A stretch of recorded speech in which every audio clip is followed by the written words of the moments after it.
Hey, how's it going, guys? Thanks for joining. Hey, good you. Great, great. All right, Steven, nice to meet you. I'm Dylan. Nice to see you face to face. Likewise. And Chi, your name is James, right? I think I've. It is right. Cheese a kind of derivation that my 2-year-old nephew came up with the other day. So Oh, nice, nice. I just stuck it in there. I haven't really settled on a proper name for Slack yet. So Well, it's memorable.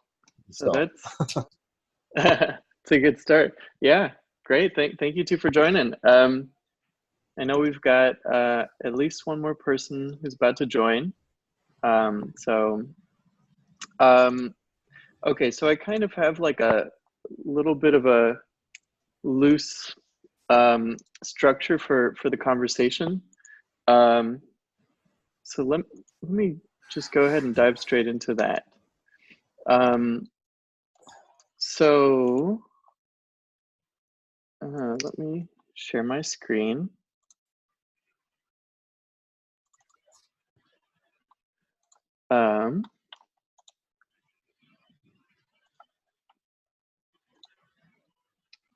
Okay, can everybody see my screen?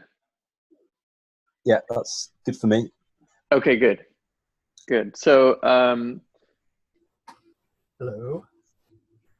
hello, Oh, hang on a second. Brian. Thanks for joining. Yeah, My pleasure. Thanks for having me. Let me just fix my yeah, situation so we're not in infrared mode uh, nice. and let's see if we can use my webcam. Sorry, I'll work through my technical difficulties here. I know, I know how it goes. There's always something you got to set up when you start a video call. Yeah, Yeah. yeah. Oh, there we There go. we go. Beautiful, beautiful. All right. Cool. It's so nice to put some voices and faces to the names here. Um, Yeah. by the way, I was gonna share this video after. Does that sound okay to you all? Does that seem? Yeah. Sure. Yeah. Okay. Good. If you have any concerns, just let me know, and you can veto it. But assuming we don't talk about anything proprietary, I'll just release this for anybody who's interested. Um, okay, so this is kind of what I had for the loose structure of the session today. Um, just sharing like a very quick minor release that I just did, and then actually I wanted to switch the order of those guys, but I won't worry about the slides too much. But I want to hear from you all. How has it been? I want to kind of take stock of a few things that I think, from my perspective, we can declare success on, having had elm-pages out there for a little bit now. Talk about the file generation API a little bit. I'm not sure if anybody's used that, and then talk about some future direction that I have in mind, and then kind of hear feedback from you all on the future direction ideas. So so let's dive in. So the quick announcements you may have seen, I just posted a release that the root HTML no longer flashes. I actually got some feedback about the service worker serving up the fallback page when you go to a non-existing page. So it's always the service worker thing. We'll dig into a little more. I actually noticed I've looked a lot at Gatsby for inspiration to look at their history of their roadmap and their decisions and their GitHub issues. And one thing I noticed is that early on, it seems like they kind of went pretty strong on the service worker caching stuff and then pulled back on that too. And I get why, having gone through a few iterations of that with elm-pages, it's just really hard to like it seems like a reasonable thing for a framework to try to have some sensible defaults, and it just turns out it's very difficult to make good decisions that are like good default decisions on that. But it's definitely something that I'm still continuing to think about and iterate on. Hopefully this is a good step to clean things up a bit. And then there was another pesky missing content Flash issue, but I think that's fully resolved at this point. And then the Elm browser application by default doesn't scroll to the top of the page when you go to a new page. So I cleaned that up. So now when you do a navigation, it scrolls up to the top of the page. So I use elm-pages to kind of fix a few things that, like, there are a couple of minor blemishes with some of the default like Elm spa behavior, like it doesn't properly navigate to like anchor links, but like with elm-pages, it kind of fixes some of that. For example, if you navigate to like an anchor link like this, it scrolls up to the right page rather than doing a page refresh. So elm-pages, because it's like a wrapper around some of the core Elm stuff, it can sort of clean up some of those behaviors. Okay, so that's it for sort of the initial sort of announcement stuff. So now, before I sort of bias you all with my sort of ideas of where things could go and how things have been so far, I would love to hear from you all about how your experience has been. So what I'm kind of thinking as a structure for feedback, I'm curious to just, maybe we can just go around, and anybody who has thoughts on any of these things could share. What are you building with it? What's painful now? What's not possible in the current state? What's awesome about it that we can double down on? And what could just be improved? So so let me just put that out there. And would anybody like to hit on any of these points? Sure, I can go first. Oh, unless Cheetah, do you want to go? Okay. Up to you. You far away. Okay, got it. So I built my personal blog with it, and I also had kind of a fun little like blog party with a couple of my friends, and I helped them to put together an elm-pages blog. So it's cool. kind of, yeah. They haven't gotten their blogs out on hosting or anything yet, but one of them kind of did it a little bit from scratch, and the other kind of used my blog as a starting point. Nice. What's painful right now, so for myself and for one of the people, is getting things set up on Linux. There are some issues that I've been a little bit remiss. I haven't actually gone through and documented them or opened issues. But I just ran into some of them yesterday when I was kind of upgrading and getting rid of all the node modules and Elm stuff. So with NPM 12, I'm having issues with installing Elm. There's like a point where when I go through an NPM install, it just crashes on installing Elm. And I don't think this is necessarily an elm-pages issue. I think that there have been like pains on Ubuntu around installing Elm. I mean, to the point where the, I think the official documentation tells you just download the binary and put it in the right place right now. Strangely, so I use NVM to like switch versions of NPM. So strangely, that wasn't a problem for NPM 10. And then the other thing that I noticed was, there are some issues around, I don't know if it's like what order Sharp gets installed in the process, but when I first jumped into elm-pages, and I think when I was helping my friend who also uses Ubuntu, we had some issues getting Sharp to install during like a first installation. But if I found that if I added Sharp to my package.json or I installed Sharp independently first, everything went smooth after that. My other friend who we had the blog party with, she had a Mac OS and she didn't have any problems. So I think these are just kind of all, Linux woes. What's impossible? Boy, I think a lot of the impossible things have already been kind of checked off my checklist. I had forgotten about the scroll to the top thing, so that's cool to hear that that's like in place and that's happening now. And the thing about like if you change your markdown file and you save and rebuild and then refresh the page, I see that works now, which is super awesome. Yeah.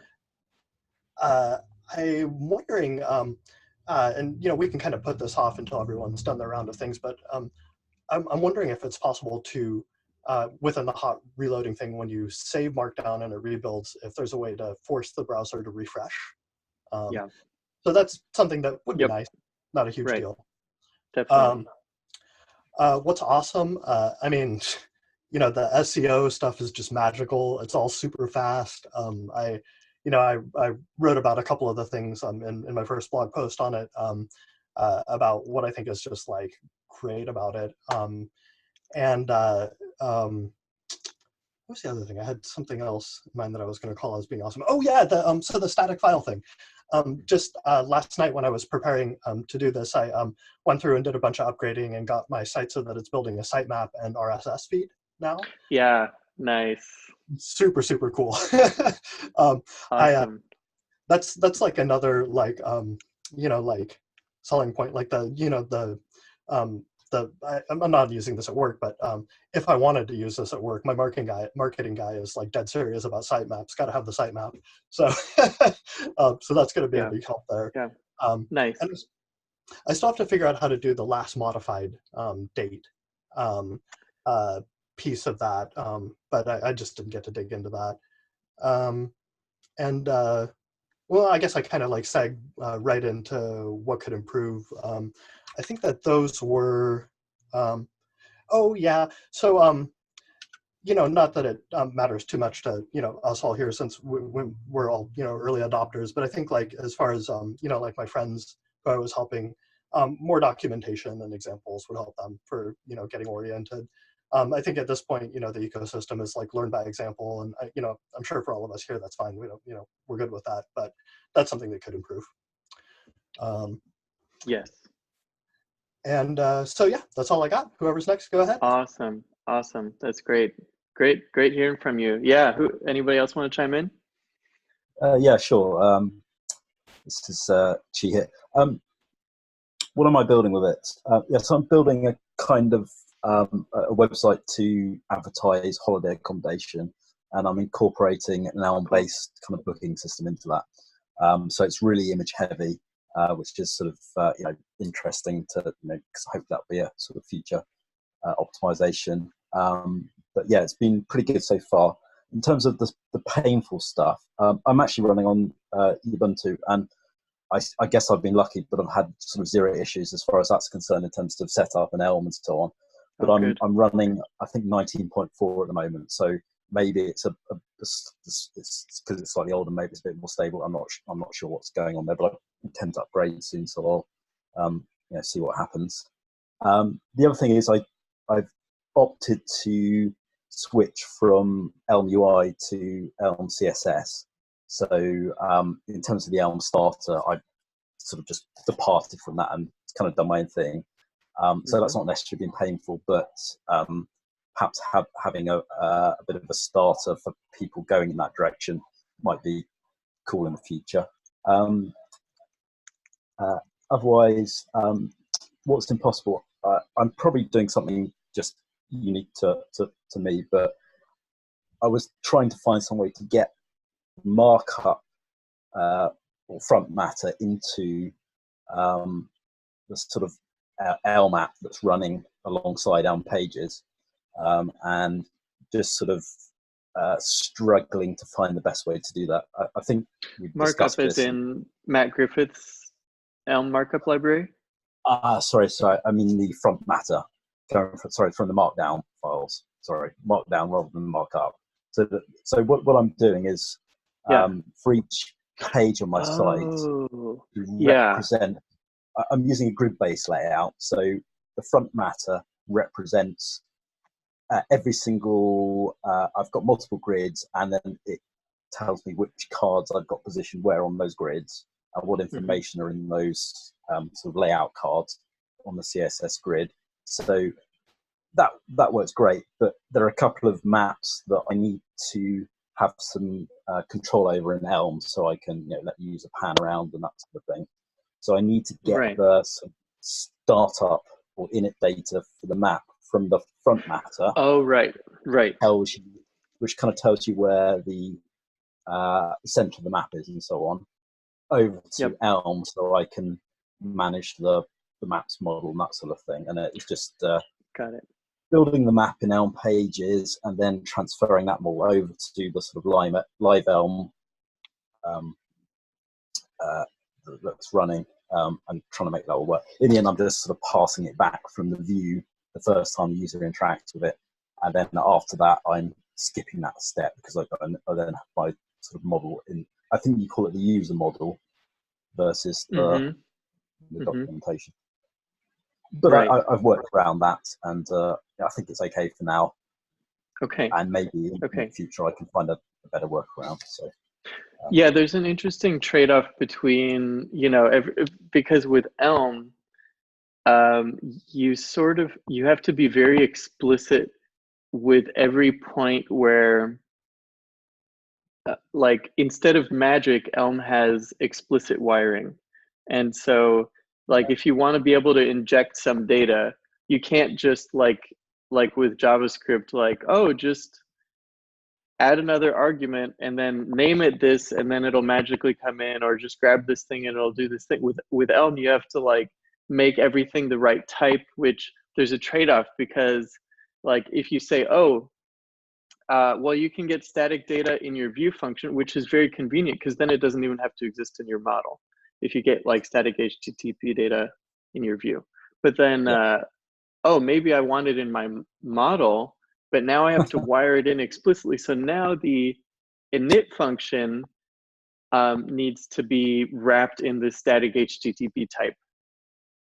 And so there's a trade-off there. So it's really interesting because Elm forces you as an API designer to be very thoughtful about what are the right extension points. Where do you provide those extension points? Because it means more wiring, more boilerplate, more complex types for your users. So you have to be very thoughtful about that. Yeah, I mean, it's. I don't think it's a major issue for me at the moment, and I'm sure there's lots of workarounds. And keeping everything simple is better than just overcomplicating things for just one specific case, as it were. So. Right. Yeah. Well, I think and I think that that's something that I think Evan does a very good job of this, and I think that it's a good lesson to let use cases emerge, see the bigger pattern, and then address the feedback rather than one by one. Sometimes it's better to let broader patterns to emerge. So I appreciate your patience on saying, okay, I've got to work around for this thing, and I get why we don't necessarily want to just go add this thing right away before kind of stepping back a little and seeing the broader patterns. Yeah, no, that sounds cool to me. Yeah. So yeah, thanks for that. What's awesome, I found it just great, the fact that I've been able to do so much without having to dig through tons and tons of documentation and source code and so on, which was my experience with Gatsby. I've just been able to pick up what I've learned about Elm and apply it almost directly, and I've pretty much been able to do everything I want to do. So it's been a lot more fluid and seamless. So that's been great. That's great. And then what could improve? I see you've got an image API or image optimization listed as something on the roadmap. That would be amazing for my use case, because having all these images does have an impact on performance, and just managing all of them and having to work out all the different sizes, all the different breakpoints and so on. To have to do that manually is pretty tedious. So figuring out an automated way for doing that would be great. I've been thinking about setting up like a little Express.js server with what's it called, image sharp, and just sort of using the static HTTP request to that potentially to generate my images as a workaround for the time being. But that's something that's just been going around in my head for the time being. So but yeah, very interested in that side of things. Nice. Fantastic. Thanks, James. Cool. Thanks. Anybody else want to share? Sure, I'll go. Hey, I joined a little. Sorry, I'm Chandu. Thanks for joining, Chandu. Yeah, it's a pleasure. So I'm not doing anything majorly complex with it. I've been building like a personal portfolio site that to put up some of the artwork that I do on the side. And it's worked out really well for that purpose. I'm sure the image optimization that was just talked about is probably going to go a long way. But so far, like just putting things out there, I've just been kind of lazy. I've been doing low-res scans anyway, because I have other places I can show the larger scans, like whatever, Instagram, so on. But it's interesting that so the one thing I was looking for got fixed. Which was basically I was trying to do I wanted it to be kind of a different look and feel than the out of the box behaviors. So one of the things I was trying to do was have a full screen navigation, so that if you hit a menu button, you would get a full screen thing, and you could click a link and then it would take you somewhere else. But the issue with that was, so I was using my Elm model for that, but there wasn't, for a while there wasn't a way to know when the page changed or the route moved on. But now we have a hook for that, so that's worked out really well, and so that's fixed it. So it's been, so the thing I was looking for is in there now. And then, so for right now, it's been working out really well for me. What's painful?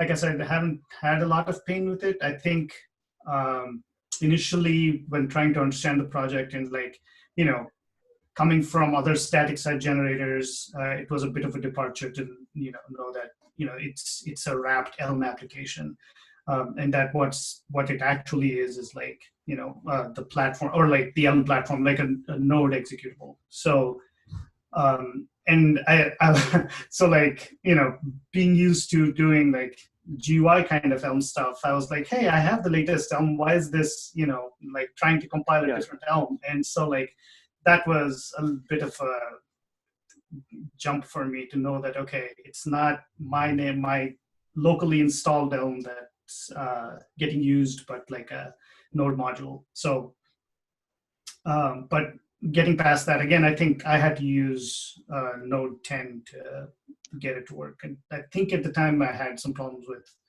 Node 12, but that may have since been fixed, but I have not, I haven't tried it with the later version yet.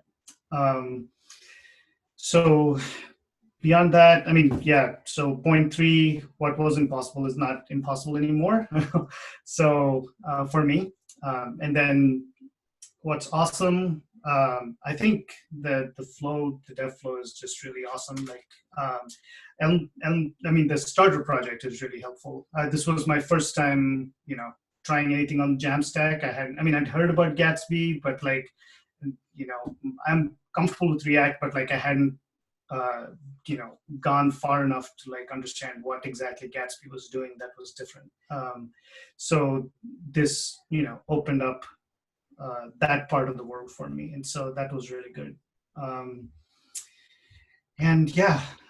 don't have anything on my list for what could improve. I think you already have some issues out there for like Dylan. You have some issues out there for like helpful error messages and like documentation and such. So beyond that, I don't think I have anything much more to add. Fantastic. Thanks for sharing, Chandu. Stephen, would you like to share anything? Yeah, sure. So I work for a small startup, and we're building our new marketing page with elm-pages. Cool. I can't show it yet, but once it's finished, I'll show you. Yes. So what's painful right now? I think the most critical issues are fixed, which was the HTML thing. But otherwise, I think the numbers issue, and I've had several NPM issues as well. I think it was the Sharp package as well. I don't know where it's coming from, that issue. But otherwise, it's no issues. Impossible is one small thing, and I would like a separate app icon, but that's a really small issue. What's awesome? I think pretty much everything. Like, it's awesome to build a static site using Elm. What could improve? I think the biggest issue I have is with the numbers. Like, I want to build a blog and have like the year as a directory. That would be great. All right, great. This is fantastic hearing from you all. Yeah, thanks everyone for sharing. So, okay. Oh yes, please. I thought of one other thing that could improve, which this isn't actually just elm-pages directly, but the Elm Markdown, or your Elm Markdown package. There's a lot that we could build out in that, and that's something I should probably help out with and contribute to as well. But yeah, definitely. Yeah, well, actually, my Markdown parsing library, I kind of had like this core idea, which was to have Markdown, which is extensible without adding syntax to Markdown, because HTML is valid Markdown. So let's use HTML more declaratively, like a web component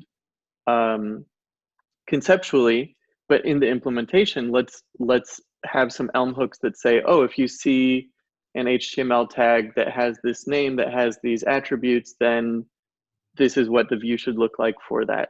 And so I built it for that, but I've been so focused on like elm-pages that I knew I wouldn't have the bandwidth I'd have to like spend all my time building Markdown parsing features, because the Markdown spec is huge.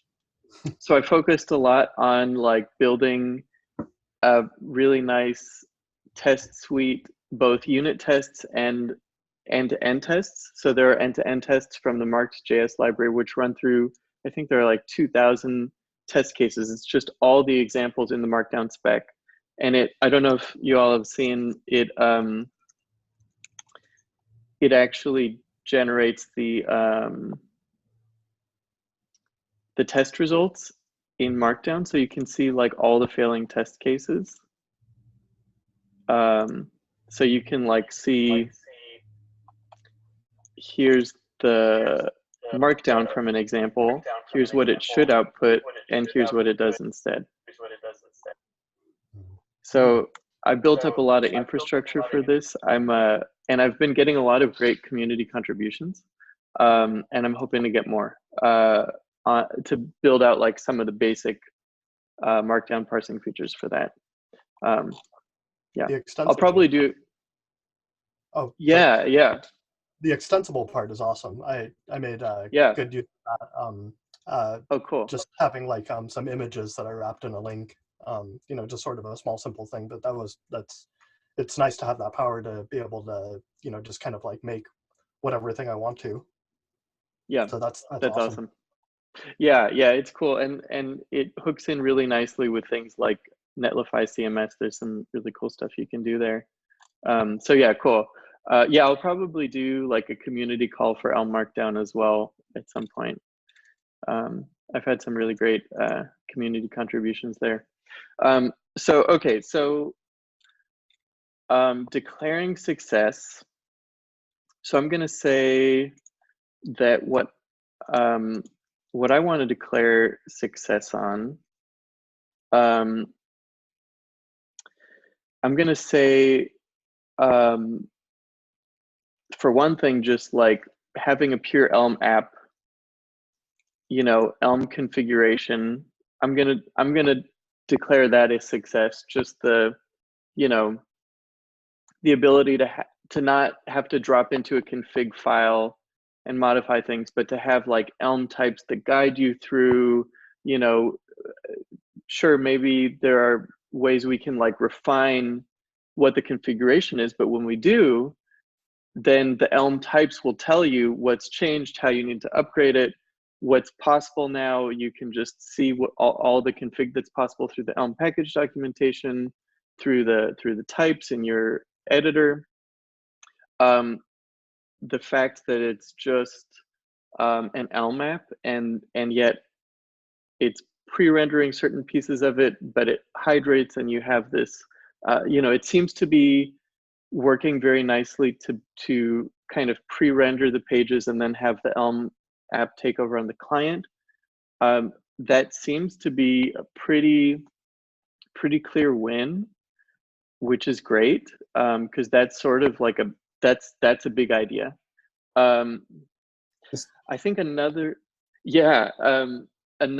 thing that seems to be a success, and there's definitely a lot of iteration ahead, but an initial success is like with the static HTTP API. I think that I'm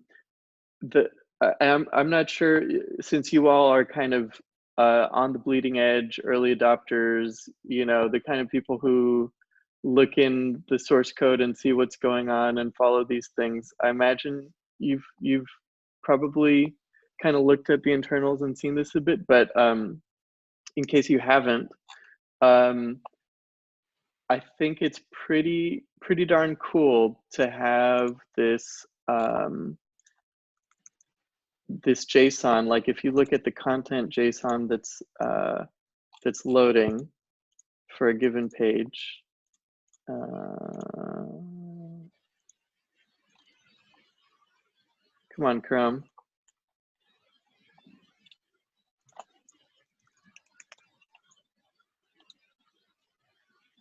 Then the fact that this static data, simply by writing a decoder, it knows which pieces you touch. So it knows, oh, I'm only touching Stargazer's count, even though if I hit this API and make a request here, I get back this massive data set,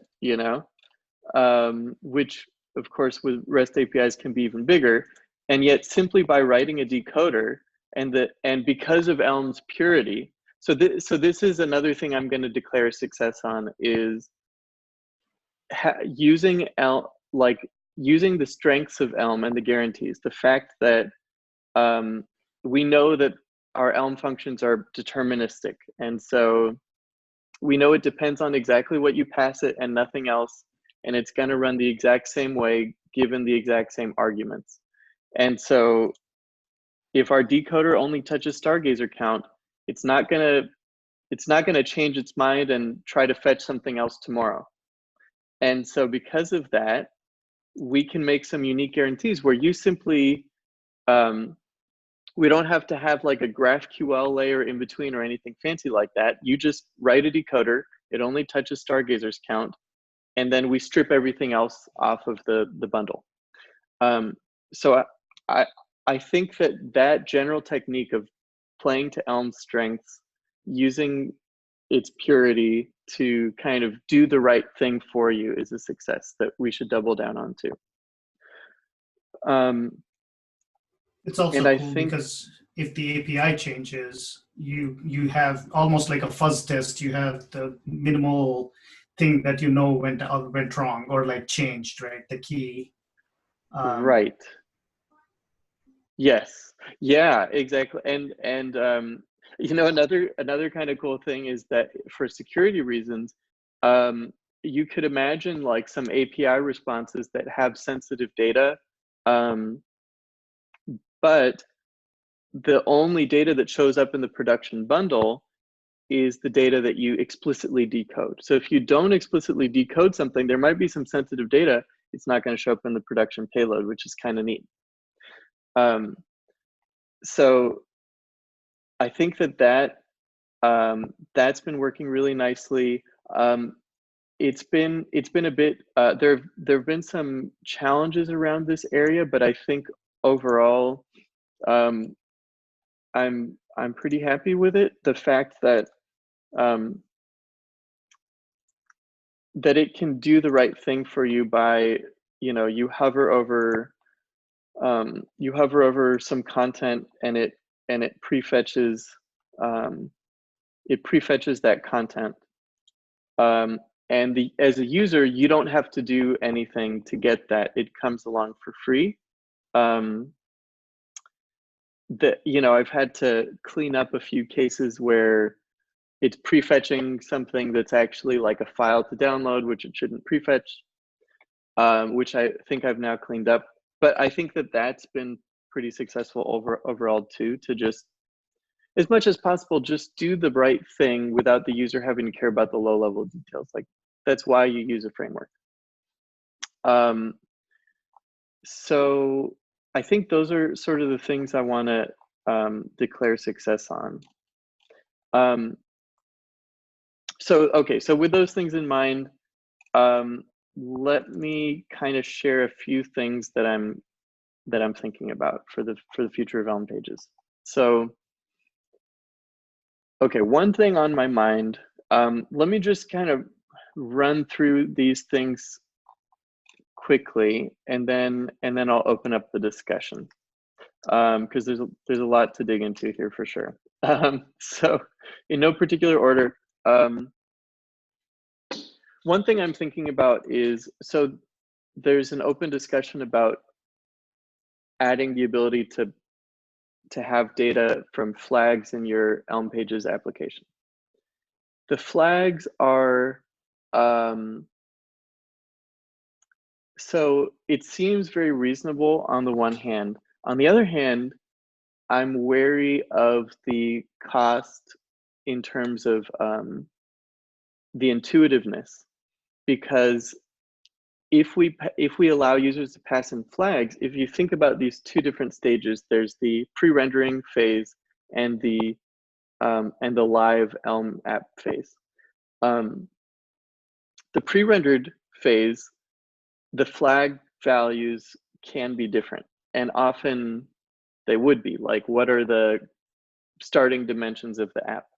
And so in a certain way, it's more realistic to model that as not being a flag, because you don't have access to it initially, where initially is when the app is pre-rendered. So in a certain sense, conceptually, it makes sense to have flags not have access to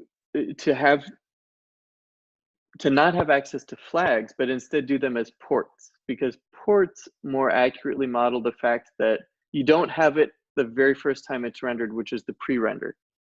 You don't have it until the Elm app takes over. And so if you send those things as a port, you can send them initially, but in terms of like putting something in your Elm model and not having to have it as a maybe because you don't have to handle the state where it's before you have that data, well, you actually do have to handle the state before you have that data, because the pre-rendering data could be different than after the Elm app takes over. I'm not sold either way. I could be convinced one direction or the other on that there could be some cases where we say, hey, I just want some data from an API and I want to pass it in, or I want some data from an NPM library where I can fetch this thing synchronously and init my Elm app with it or something like that. I could be convinced that there are reasons, but that's sort of one direction I'm thinking there in terms of flags is basically how do we make it very intuitive to users that they naturally do the right thing because we model it intuitively where it does what they would expect when they pass in, you know, initial data, like with static HTTP. Okay, so that's one thing. One other area I'm experimenting with right now. Let me see if I can pull up a little demo here.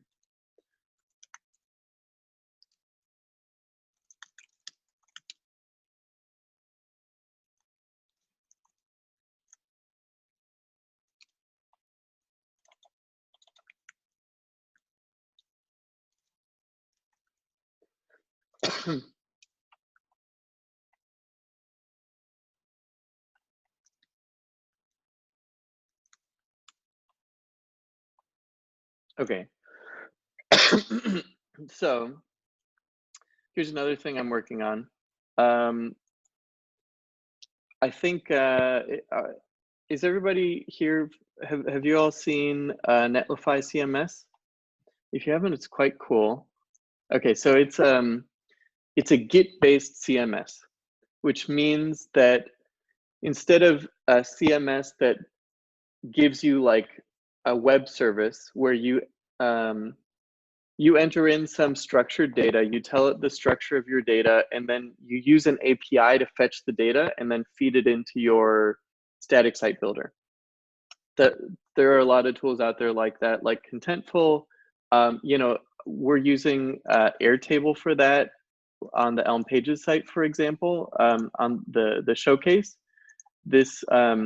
This is all coming from an Airtable API, which is quite cool because you submit this form to Airtable. I get the data. I can look at it through the Airtable UI, or I can fetch it through the Airtable API, and then we can build a page with that content, which is cool. So services like Contentful or Airtable are this sort of API-driven approach. Netlify CMS is a Git-based approach. And what that means is that it looks at your Git repo to see your content. You give it access to your GitHub project. And then when you create new content or change content through the CMS, it makes a pull request and you merge that in and it changes the content in the markdown files in your Git repo, which is kind of cool. So it's like a Git-based CMS. So it works really nicely as is with elm-pages. I've got like an elm-pages Netlify CMS starter, which I'm trying to make some improvements on now.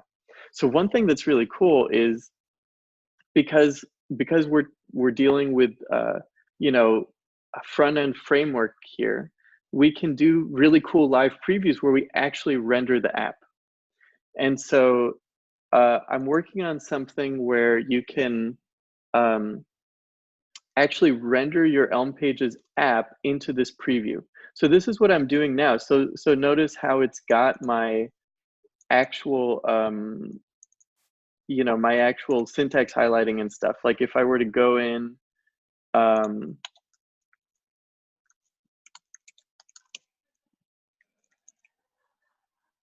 I were to go in and change a font or something, or like a color,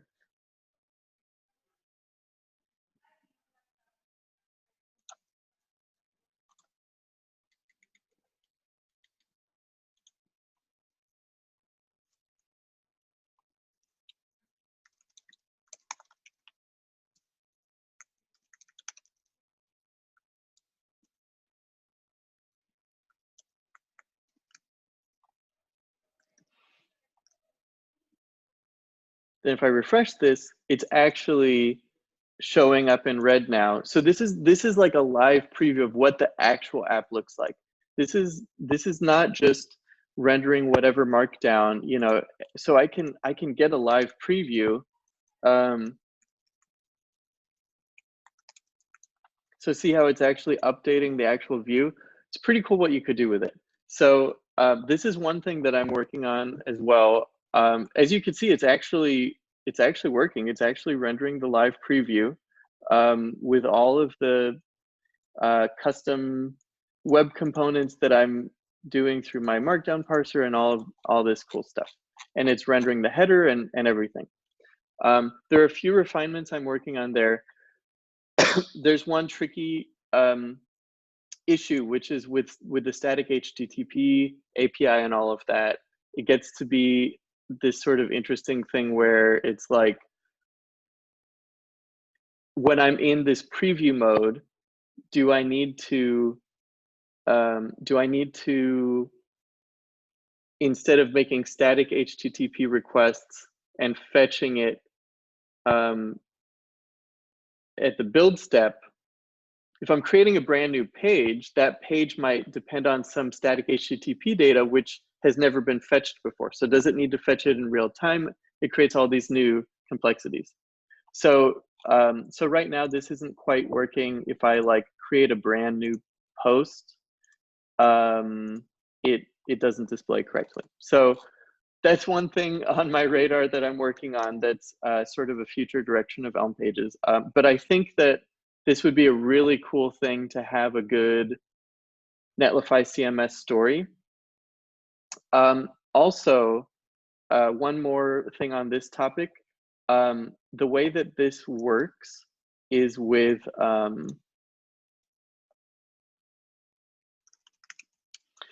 you pass these options to Netlify CMS that like describe the type of widgets that you have. So you say a post is stored in this folder.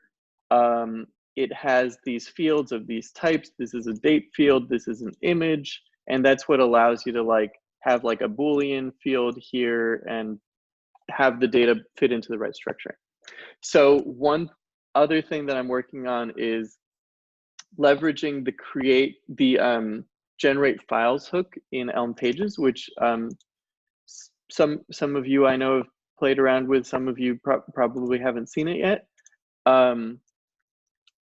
But the generate file, just to give a high level overview, generate files is just like a hook that elm-pages, the latest version, provides that gives you, here's a list of your metadata, and then give me back a list of files and I'll generate those files. So it could be an RSS feed, it could be a sitemap, it could be some configuration for your Netlify CMS widgets. So that's one other thing I'm working on, is making like a little plugin. And so this is, I'm liking this direction of the extensibility that APIs like this give you, because they give you the low-level building blocks. It's in pure Elm. You have your typed data for your metadata and everything. And then you can create plugins, which are just simple Elm functions that build up an RSS feed XML string or whatever. And now you've got an RSS plugin or a sitemap plugin. I want to make a similar plugin that lets you build a metadata parser for your front matter, and at the same time build up a the config for your Netlify CMS widgets so that those are guaranteed to be in sync. So you build them up together and they're always going to be in sync. I have a quick question about that. Yes. So the generated files for like the sitemap and the RSS feed, I think they happen just with like when you do a build, not when you're sort of in development mode. Is that how, this is maybe a conceptual gap for me, but is that how it would work with this Netlify situation, or is it kind of like a local development mode? I don't understand the pieces. That's a good question. That's a good question. I get actually that's I'm glad you bring that up, because that's also one of those like bigger things is there's no inherently there's no reason why oh, and just to give some context, what Brian's talking about is that if if I'm running my dev server and I have like an RSS feed or whatever it may be, and then I add a new file, I have to stop my dev server and run it again for the generate files thing to catch the new file. It doesn't watch for changes and then recompute the generate file thing. I think that conceptually there's no reason why it shouldn't be always up to date in your dev server. And I don't think there's anything that would go wrong because it's not a side effect. It's just if you were to fetch this file, it should reflect the latest version of the world on demand. So there's no, now with like static HTTP requests, that's a different story, because if I go and fetch it every time you change something with static HTTP, if every time you change your code, it does your static HTTP requests, then you're going to get rate limited for your APIs, which is not good. So that's actually going and performing a side effect in the real world, which could do bad things. Whereas the generate files one, it's just if you fetch that file from your dev server, it will give you the latest one and it'll do some computations as needed to recompute it, which are just a non-side effect performing computation. So to answer your question, I think that I definitely would like the generate files thing to just always give you the most up-to-date answer based on the current state of everything. I think that that's just a no-brainer, but you know, obviously takes some work to actually get that wired in, but it's it makes perfect sense to have it that way, and there's no downside except it just takes a little work. For static HTTP requests and things like that, that's like a bigger thing that I think is going to have to evolve over time to see what's the right thing, because it would be nice if it just did the right thing, but it's one of those things where, well, what is the right thing? Like, you know it when you see it, but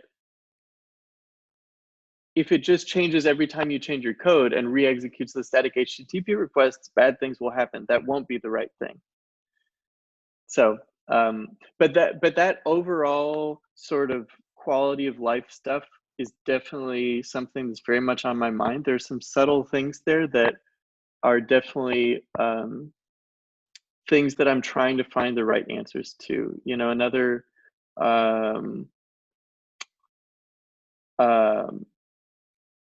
what was there was one that we talked about earlier and I'm forgetting. Oh yeah, another one would be like, so now we have elm-pages correctly hot reloads your code now, but if you refresh the page, it gives you the latest content from your markdown files, but it doesn't hot reload your content. That's another like quality of life thing that's definitely on my radar, that I'd love to get that to be a seamless experience where it just, you change your content, your page refreshes.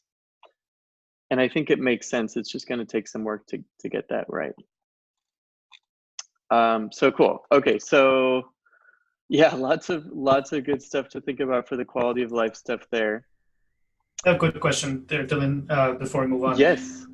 So the in-app editing experience you were just showing, would that be, I mean, I'm assuming it would only be local, right, in your dev environment? I mean, or were you thinking some kind of authentication on like the Netlify environment where you can live edit your posts?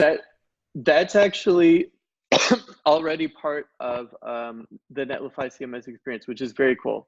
So yeah, so like if you go to the Netlify CMS starter app, which I'd like to make this a sort of like wow experience when somebody, you know, presses this button to fork the elm-pages Netlify CMS starter.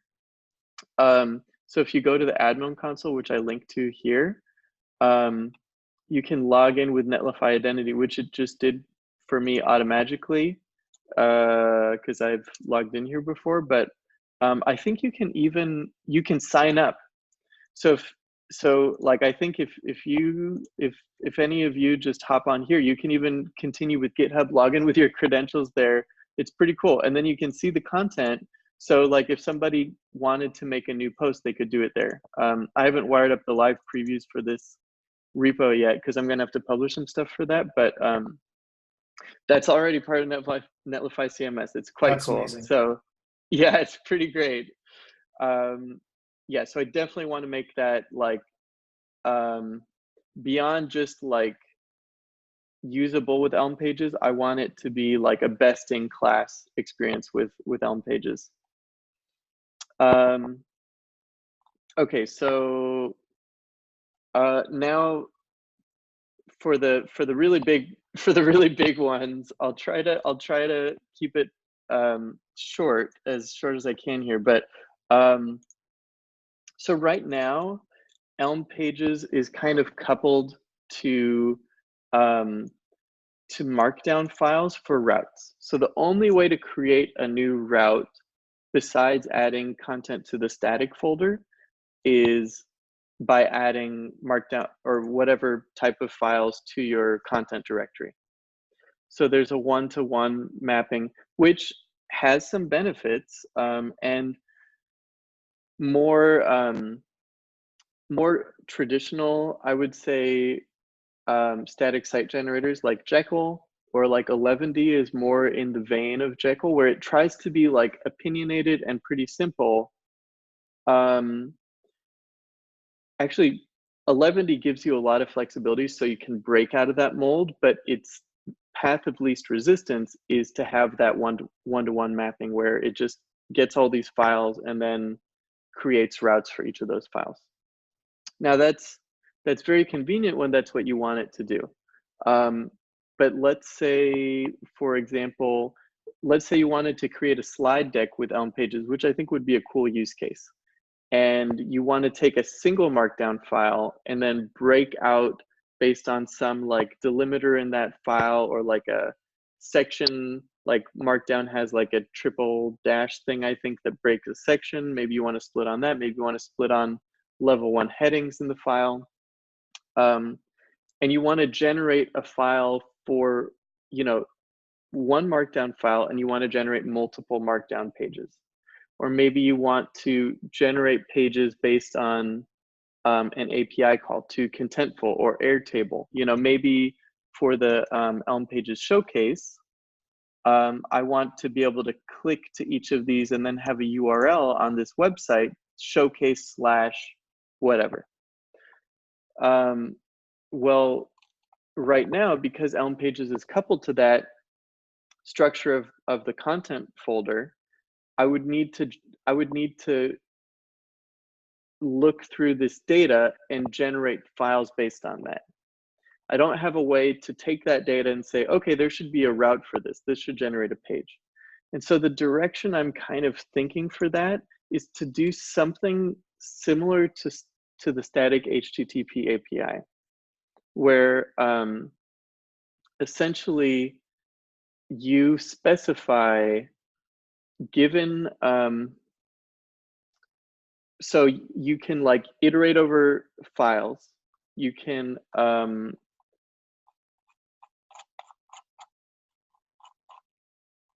so something like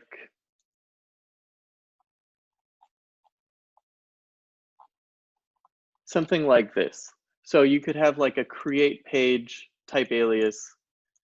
So you have a path and a view and maybe like metadata.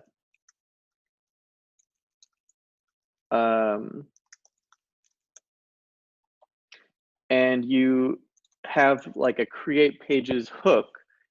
So you could, in your create pages hook, you can map over files if you want. So like what I kind of picture is that it would give you some helpers where you say, okay, take these files in a particular directory with a particular extension and then map over those, and then I want to create pages for each of those. And so it's very difficult to explain all this concisely because it's a bunch of like super crazy types and stuff.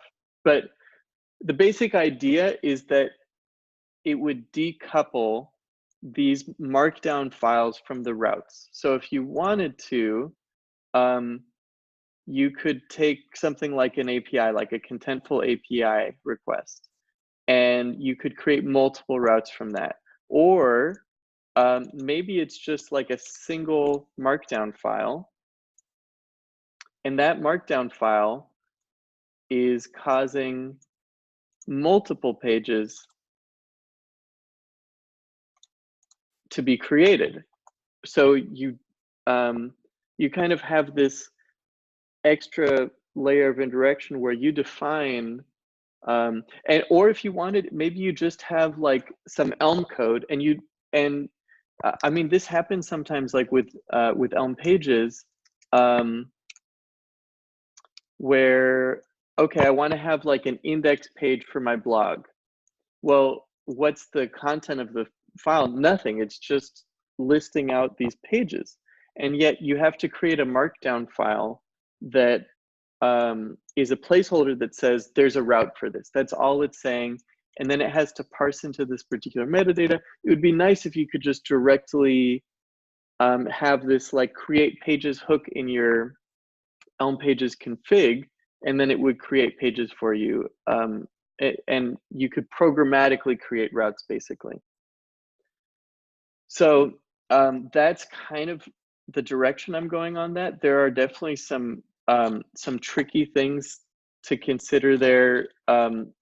Particularly, the main thing is that I need to be able to split out exactly the data that you're depending on for creating that page, so that I can feed that data in when you load that page. So if you created it from a static HTTP request, maybe that has like the metadata for that file, and it has the body of the markdown from that API. Well, then I need to grab that and pass it in as part of the payload for that page so that it can generate everything it needs to for your view. So that's one big area I'm thinking about. Somebody brought up the image optimization API.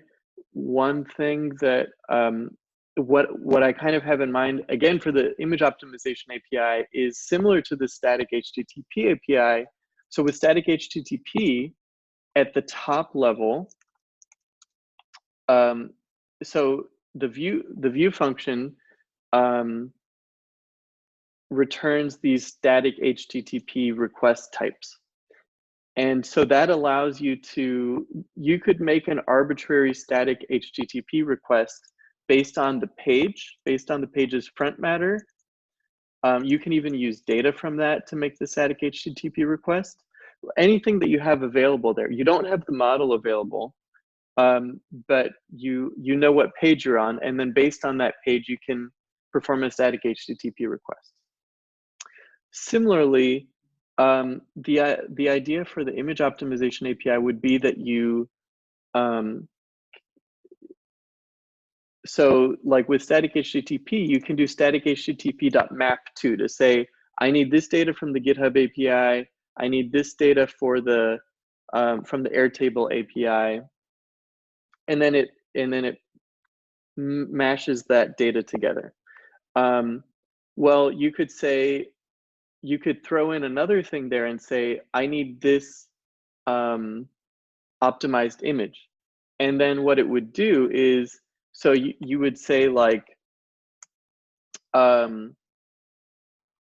optimized image dot, and then some options. I don't know, maybe it's like a responsive image, and then you have to say which dimensions you want. And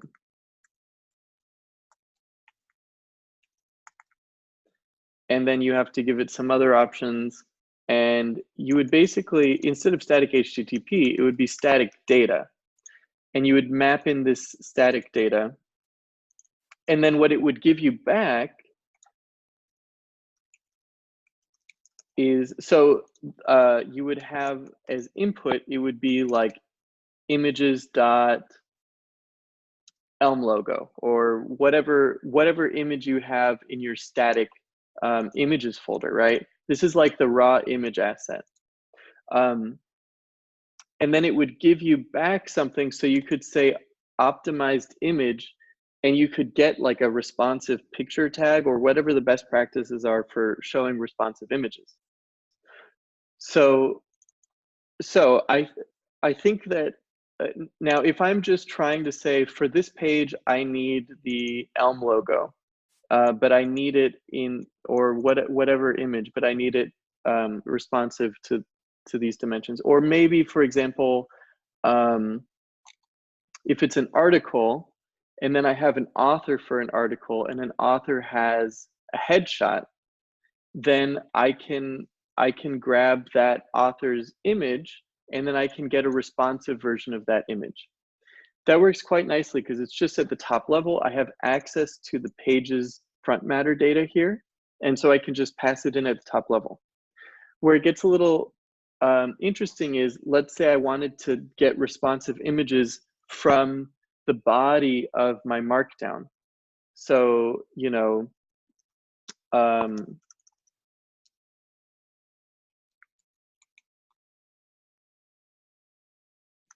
so like I've got in this markdown file here, I'm embedding an image. What I would have to do is I would have to actually extract out all of the images if I wanted to optimize them in my markdown body. And I would have to hoist them up to the top level so that I could take them and then turn them into a responsive thing.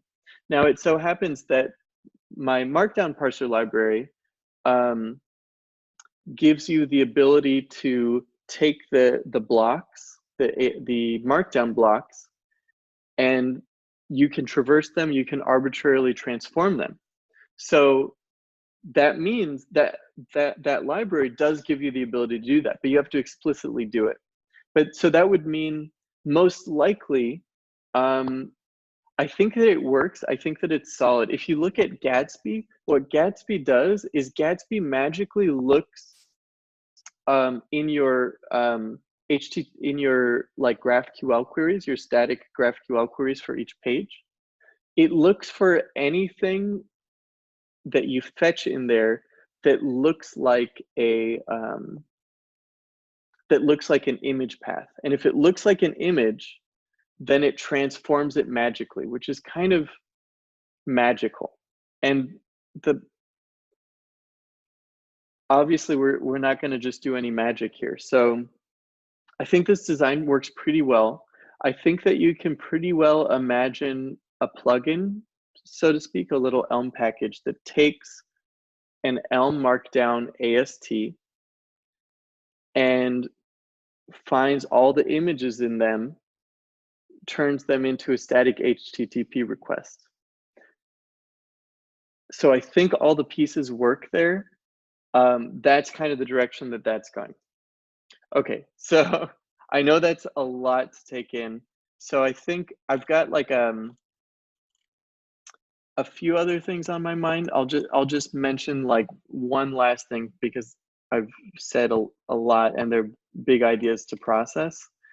So another one is metadata splitting.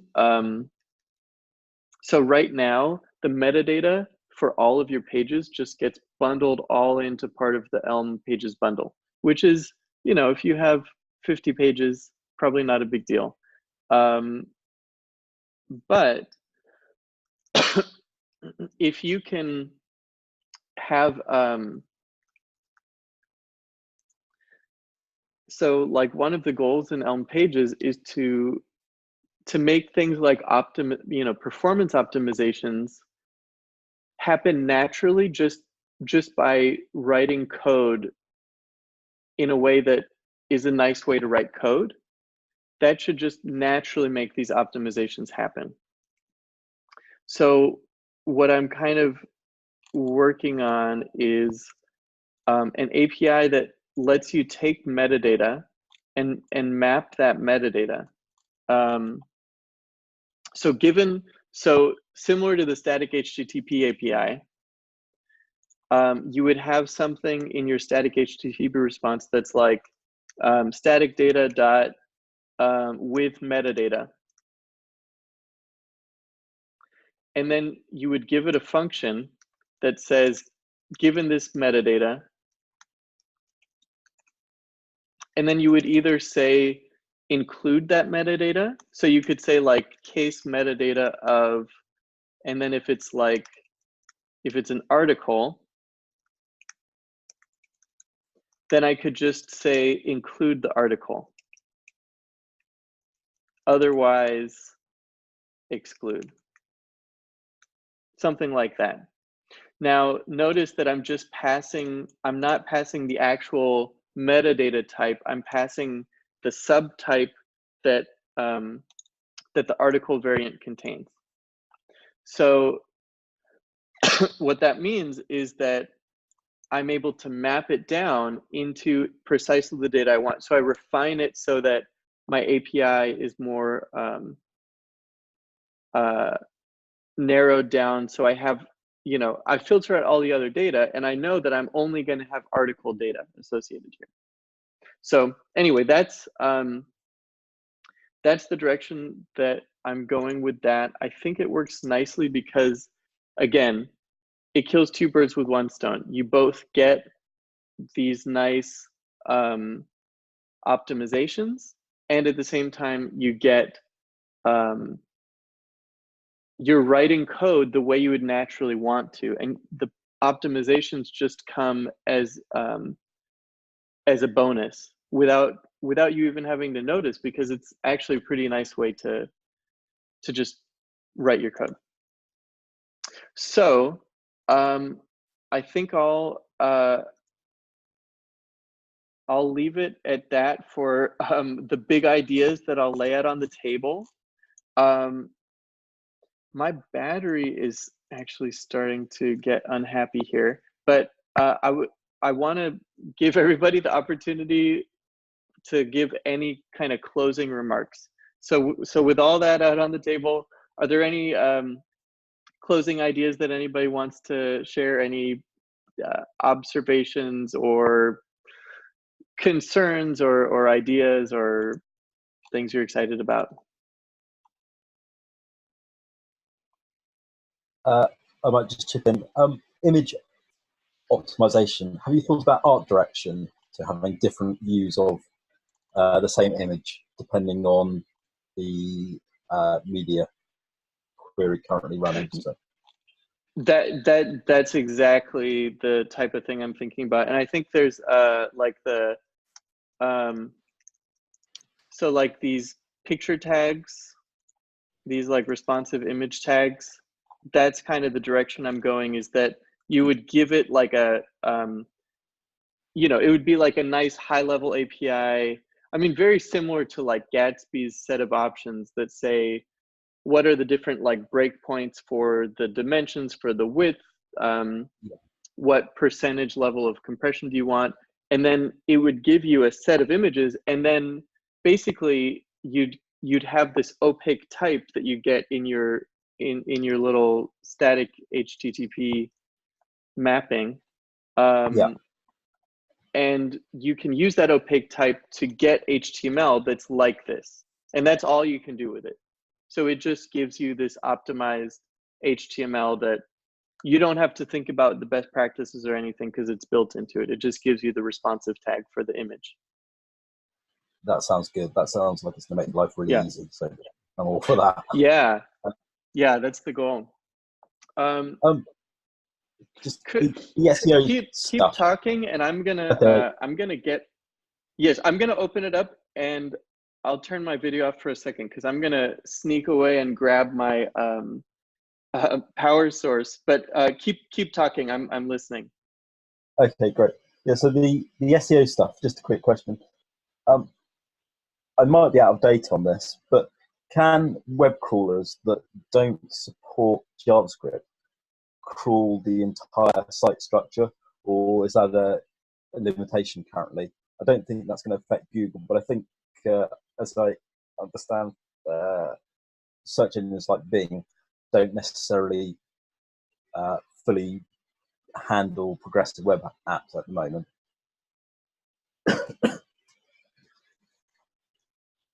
Actually, I don't think that should be a problem because elm-pages pre-renders all the pages, which Okay. means that even though it is a progressive web app, it is a pre-rendered progressive web app.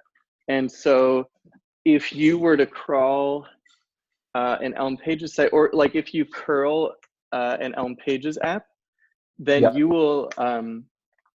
you will get a response, and it will have like a little script tag that imports your like the Elm bundle that will hydrate. But you can see everything on the site pre-rendered without running that JavaScript. Great. Yeah. So all links will show, and they'll be navigable, and every page can be accessed, not just the home page. So yeah, that's perfect. I probably misunderstood how it works. I think maybe I'd tried exploring the site with JavaScript switched off in my browser and hadn't been able to get past the home page, but that might just be an issue with my current setup. So I'll take a further look there. Oh, okay. Okay. Well, feel free to ping me offline about that. Yeah, it should definitely work as is. And if there are any blemishes with that, I'd love to hear about it. But I think it should work as is.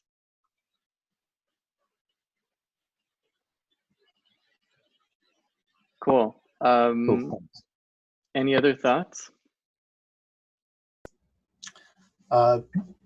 Just in closing, just wanted to say thanks. It's awesome, like how far along this is already, and I'm super excited about what you have in store for the future. So thank you. Awesome. Yeah. Thank you so much, Brian.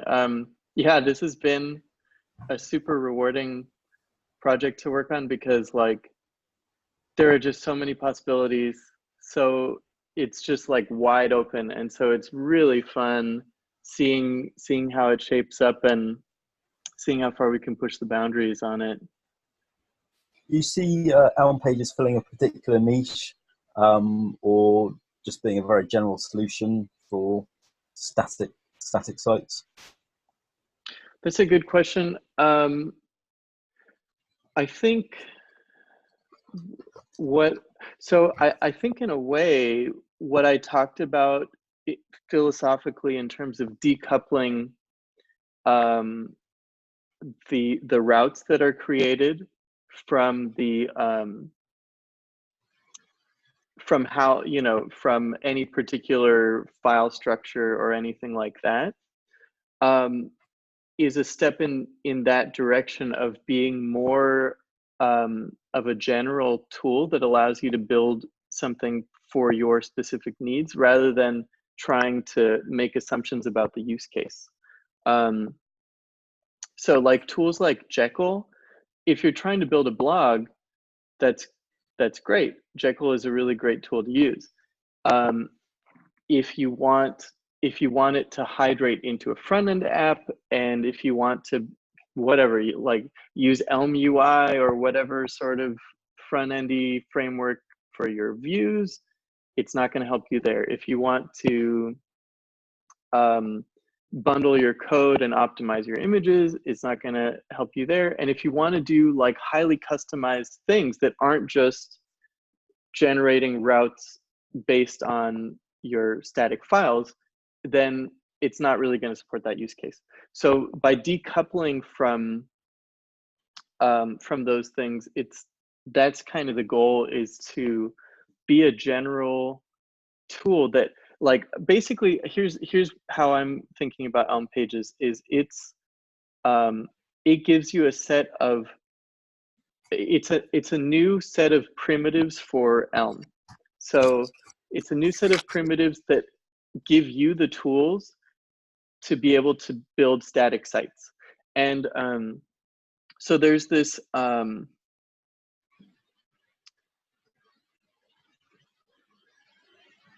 extensible web manifesto. The basic idea with the extensible web manifesto is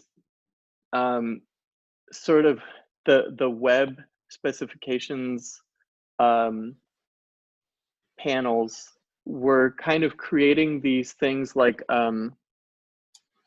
the predecessor to service worker, I'm forgetting what it was called, but these sort of caching APIs before service workers, basically they tried to build like a nice high level API that says, oh, you want to cache some pages? Well, here's the basic interface that we think would be nice to do that. And people said like, wait a minute, but I have this one particular edge case that this doesn't solve. And they're like, oh, well, we didn't think about that one. I don't know what to do there. And so the Extensible Web Manifesto was saying, wait a minute, the web standards bodies should be creating low-level primitives. And then users, it should be like more in user land that we create APIs that probably encapsulate it into, here are the best practices, here's something that solves this type of use case really nicely. But the low-level primitives should empower you to do what you need to do, and they should be low-level.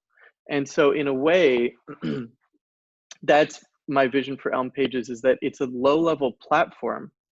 And so like, I think the generate files hook is a good example of this, that it's not that elm-pages built in an RSS generator. That like, I mean, what would it do? Build in an RSS generator, and then like, how does it generate the RSS feed? Does it ask you, given your metadata, return this type of RSS thing? And then it just, that's not at all the solution I want. What I want is elm-pages just gives you the pieces to wire together. Like, how do I turn this into like structured Elm data? This is the metadata, and this is the route it should show up on. Those are like the low-level things. And then given that, it'll pass that around to a bunch of helpers. So you can generate files based on that, and you can generate your blog index page or whatever it is, and it's totally unopinionated about what you do with that. It's just like, it just gives you the types, and it gives you the low-level hooks to tap into to do what you need to do. So that's kind of my vision, is give people Elm types and hooks to do the low-level things they need, and you can build whatever high-level wrappers you want around that. People can build plugins, like little packages, like I built that Elm RSS thing. Yeah. We could even have it be more coupled to elm-pages, so you just kind of wire it in. But it should open up any use case and just provide the low-level primitives. You know, it sounds great. Maximum flexibility, so that people can sort of build on that.